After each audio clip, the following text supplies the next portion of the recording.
Perkenalkan, nama saya Elvira Amelia, kelas 2B dengan nomor induk 1951-2017, Program Studi Pendidikan Matematika. Di sini, saya dan teman-teman saya akan menjelaskan salah satu contoh soal mengenai trigonometri untuk menyelesaikan tugas mata kuliah Kapita Selekta Pendidikan Menengah Matematika 1. Halo semuanya, perkenalkan nama saya Febrian Permana dengan nomor induk mahasiswa 1951302. Saya adalah salah satu mahasiswa Prodi Pendidikan Matematika Institut Pendidikan Indonesia. Perkenalkan, nama saya Habibur Rahman Mubarak dengan nomor induk mahasiswa 185-13034. Selamat menyaksikan!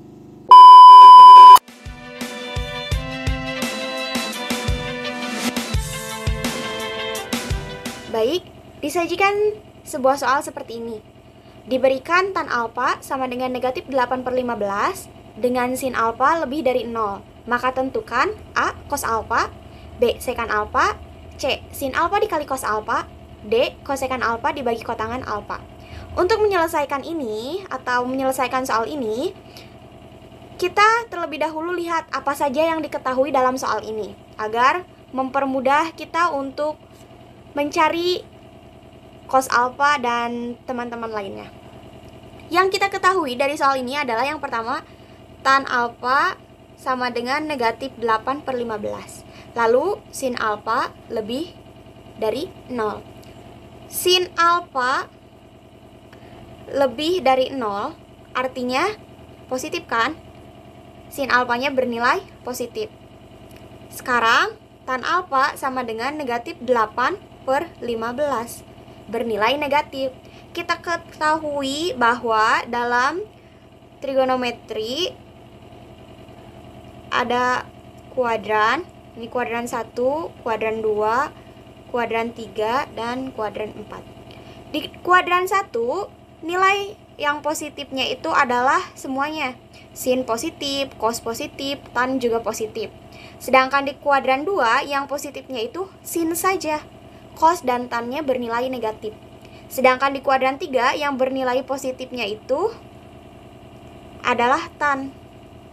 Dan di kuadran 4 yang bernilai positifnya itu adalah cos. Nah, berdasarkan yang kita ketahui tadi, sin alfa bernilai positif.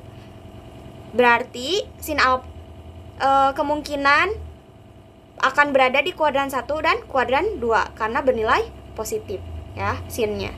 Kemudian diketahui pula tan alfa sama dengan negatif 8/15 atau negatif.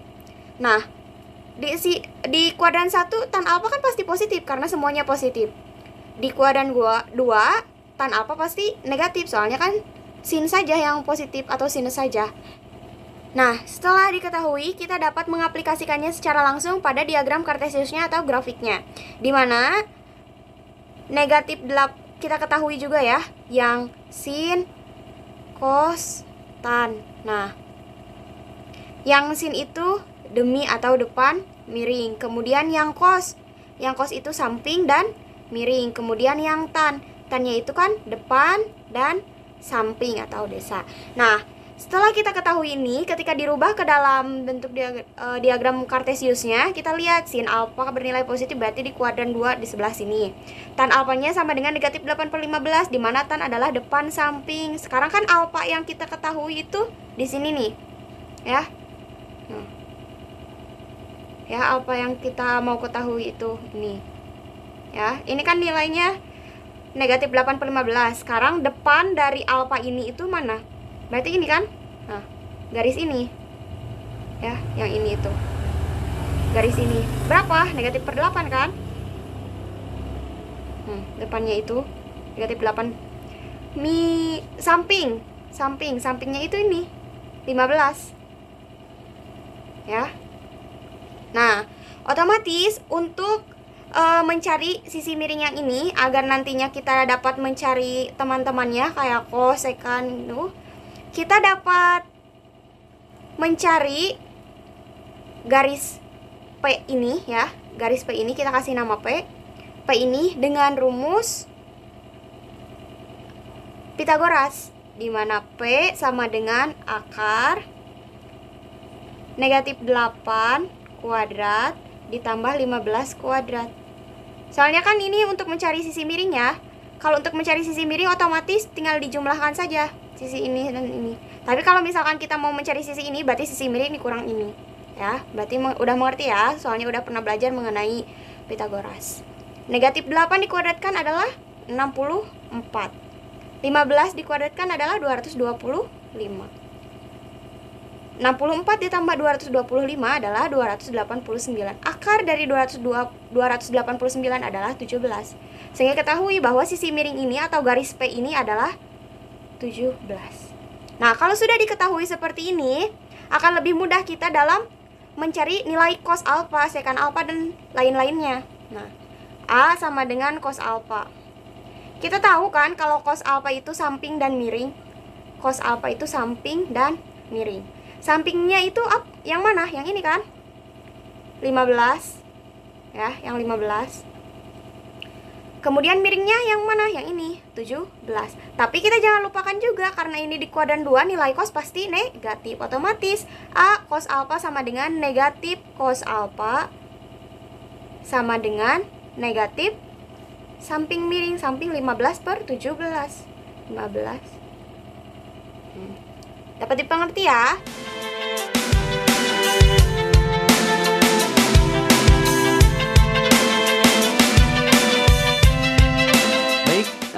Saya di sini Febrian Permana akan melanjutkan ya dari persoalan yang rekan saya yang dari sebelumnya ya. Sebelumnya itu baru sampai nomor A ya, atau 1A lah. Nah, di sini saya akan melanjutkan menyelesaikan 1B, 1C dan 1D. Nah, di sini kita tulis lagi ya. Yang tadi di video sebelumnya, di sini depannya itu 8, sampingnya itu 15 dan miringnya itu 17. Nah, seperti ini teman-teman.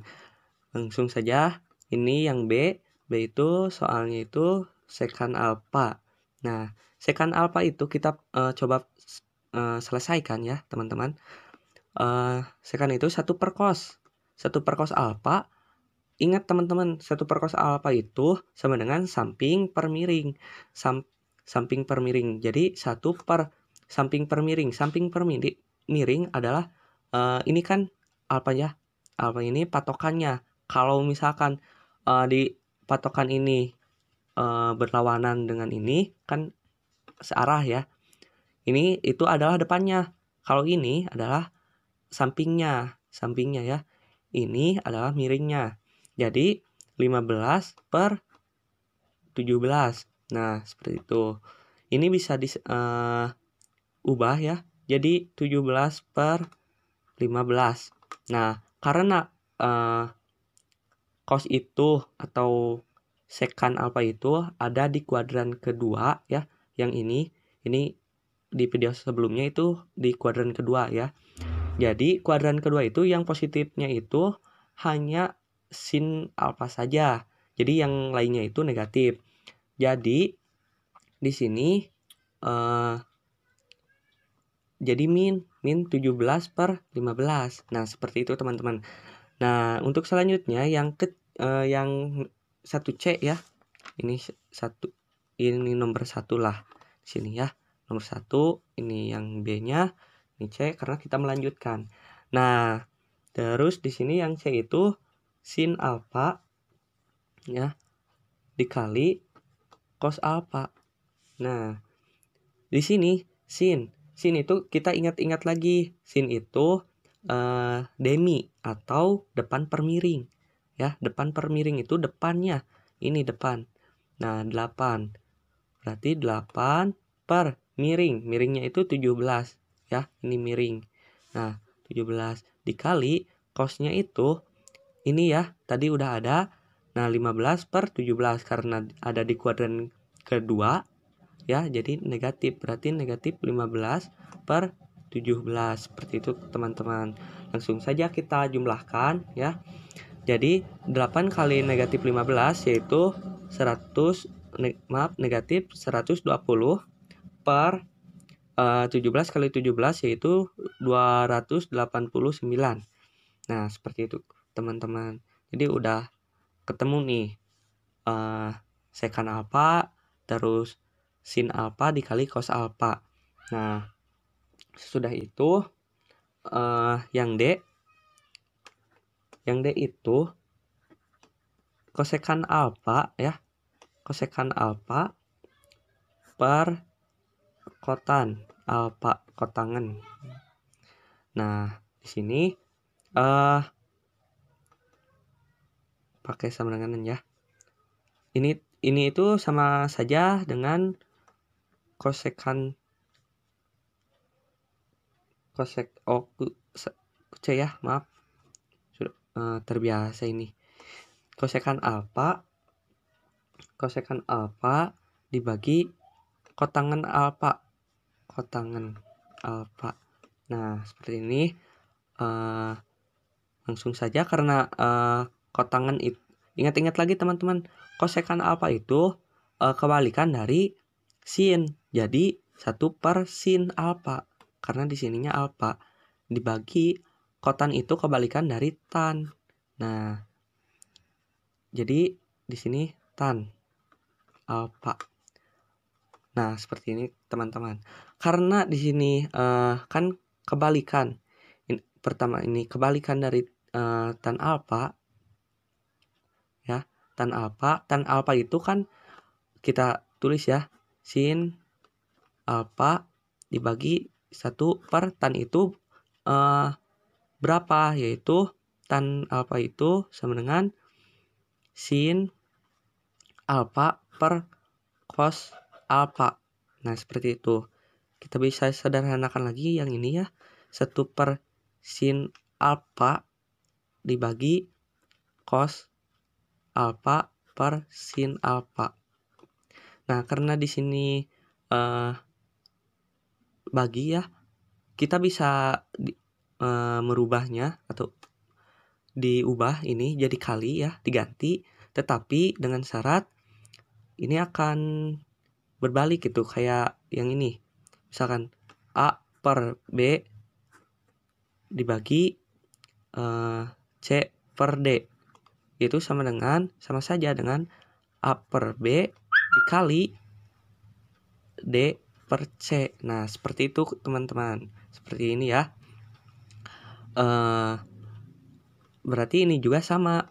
Jadi 1 per sin alfa dikali sin alfa per cos alfa. Nah, di sini ada yang sama ya.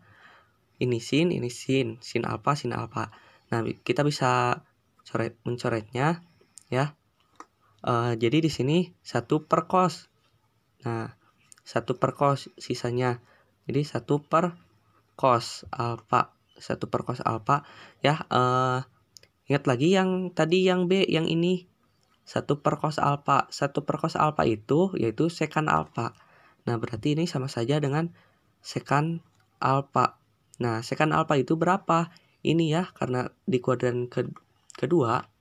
Nah, di sini berarti negatif 17 per 15. Nah, seperti itu teman-teman. Jika kurang mengerti, nanti teman-teman pelajari lagi ya. Bisa mempelajarinya, banyak referensi-referensi.